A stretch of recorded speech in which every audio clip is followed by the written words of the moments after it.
Hello and welcome to the Heart Wisdom Podcast with Ralph McIntyre, where we explore the wisdom that comes through the open, connected hearts.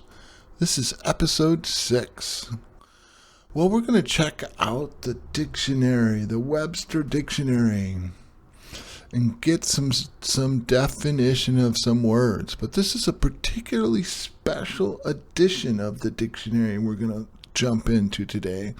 It's the subconscious Webster Dictionary. It's those definitions that kind of control us from behind the scenes. Kind of bring what we see into life. Because if you don't realize it, what is happening in your life is a direct representation of what's happening in the subconscious. So if you want to know what's going on in the subconscious, just look at the things in your life that aren't working for you, that don't feel right. And that's what's going on in your subconscious. So the word I want to look into today is the word relationship, as in partner, as in lover, as in relationship with. And so often, a lot of us, including myself, struggle in this department. And part of the reason why we struggle is because of the definition. If you think about it, you only see what you believe. You only see what you're looking at.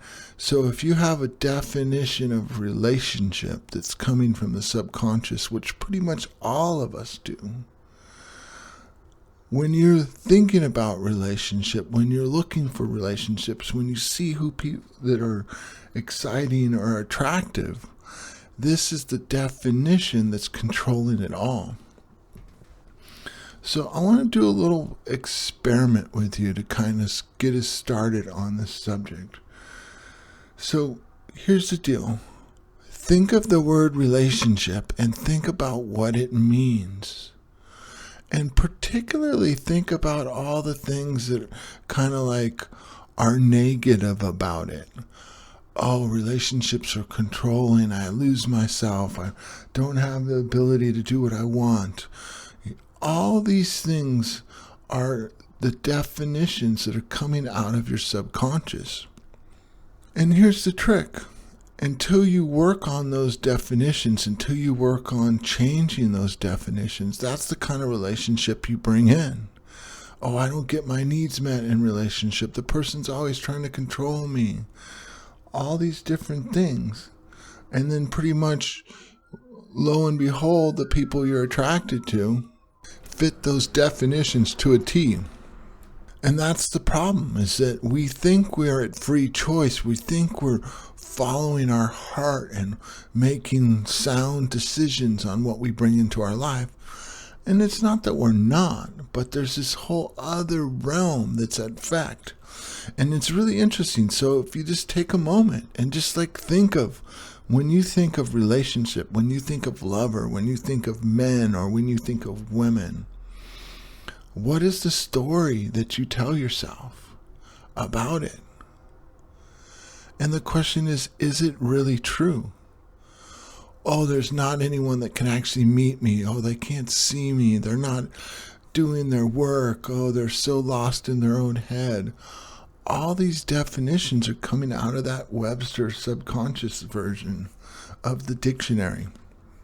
And the more and more you realize that, and rather than pointing the finger at the other person, the first version of this podcast, Radical Ownership, really addresses this. But rather than pointing the finger at the other person, think about what you manifest in your life and why you manifest it. What's the lesson you are learning? Because so much of what's coming on in the subconscious is karmic wounds, early childhood wounds. And then also it's like spiritual lessons. Are you worthy? Do you feel like you deserve? Are questions that really control what you bring into your life. I find the deserving one is so big. The more work I do on what I actually feel like I deserve, the more my life radically changes, especially around money, especially around relationships, especially around friendships, and also just the way in which people treat you. Because so much of that is in the subconscious, and we don't realize how much our subconscious directs every aspect of our life. It's kind of like what you're looking at, what you're shining a light on. So if you have this belief about relationship is that, oh, I lose control, I lose myself, the person's are trying to control me. That's all you see in the world. That's all you bring into your life. That's all you manifest.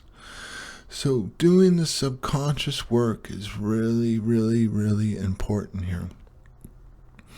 The more work you do on changing that subconscious definition and changing it, revoking your consent to run that programming, clearing it across the subconscious timelines and the past lifetime timelines is really powerful. It's amazing how well it works.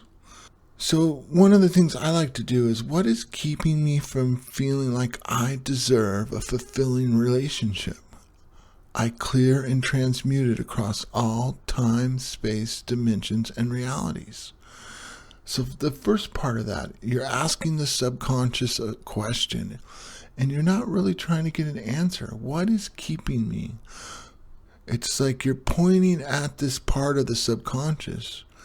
And then the second part, I clear and transmute it across all time, space, dimensions, and realities. It's basically clearing it from your subconscious, clearing it from your vibration, allowing a new definition to come in.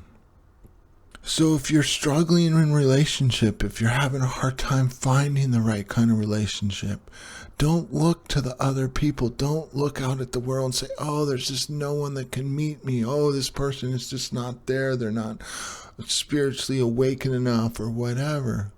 Look to that subconscious definition. And it's really simple.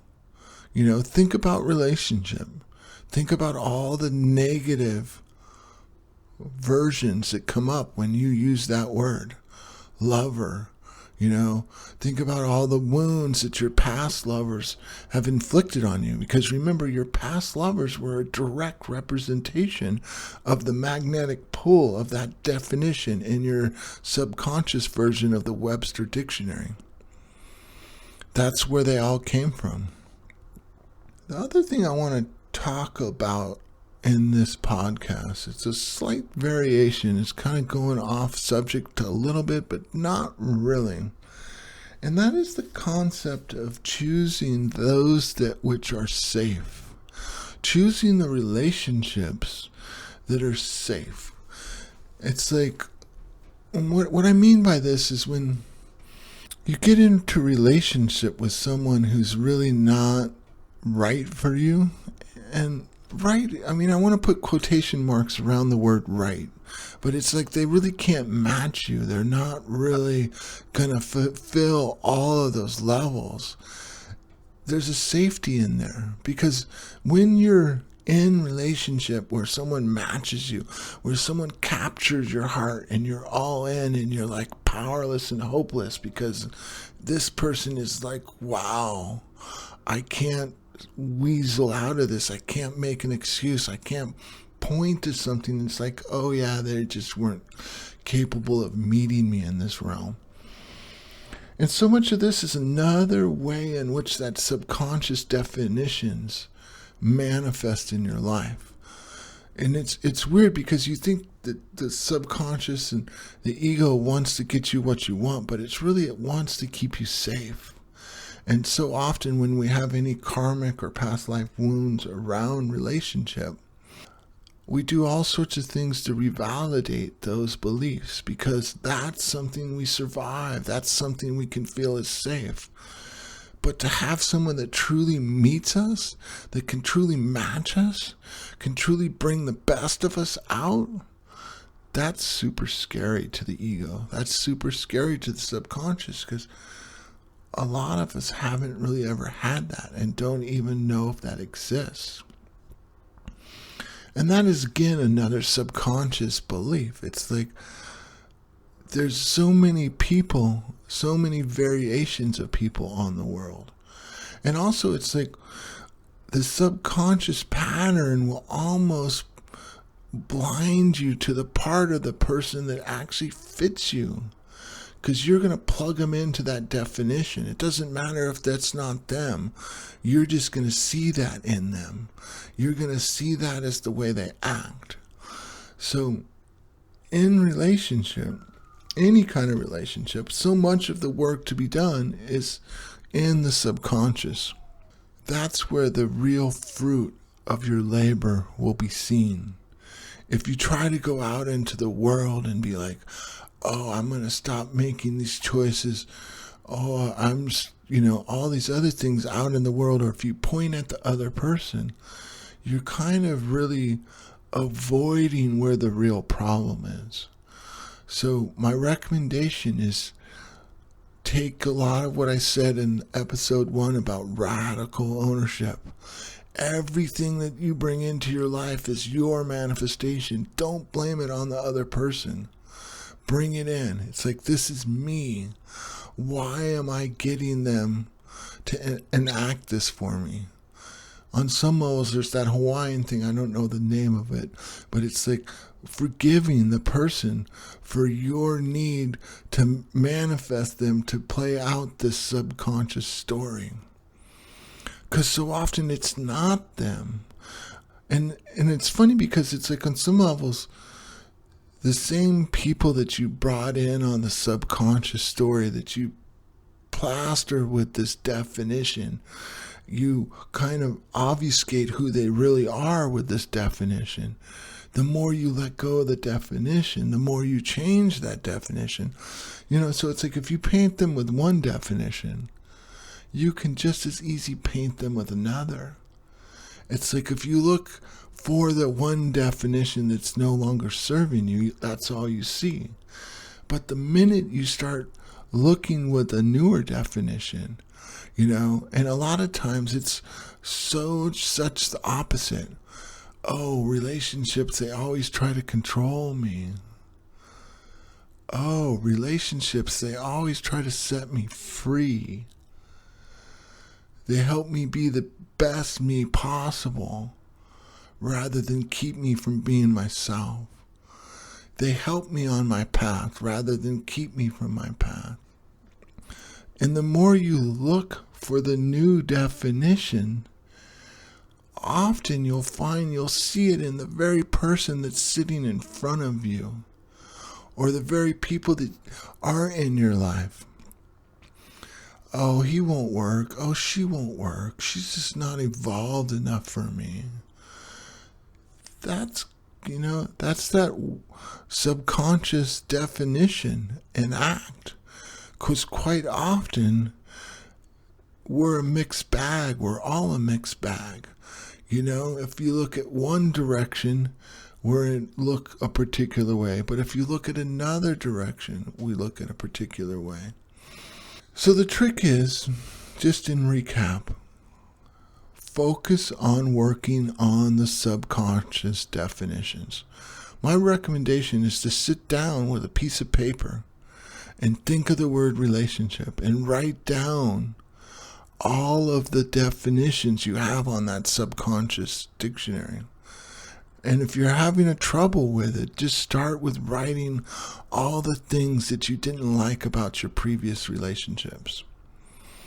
Because remember, it's not that person, it's the definition in the subconscious that focuses, that attracts that brings that into your life.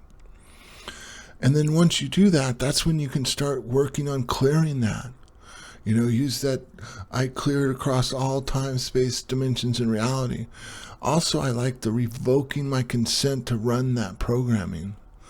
So when you think if you have some belief system, if you have some definition, I revoke my consent to run that definition anymore in my life.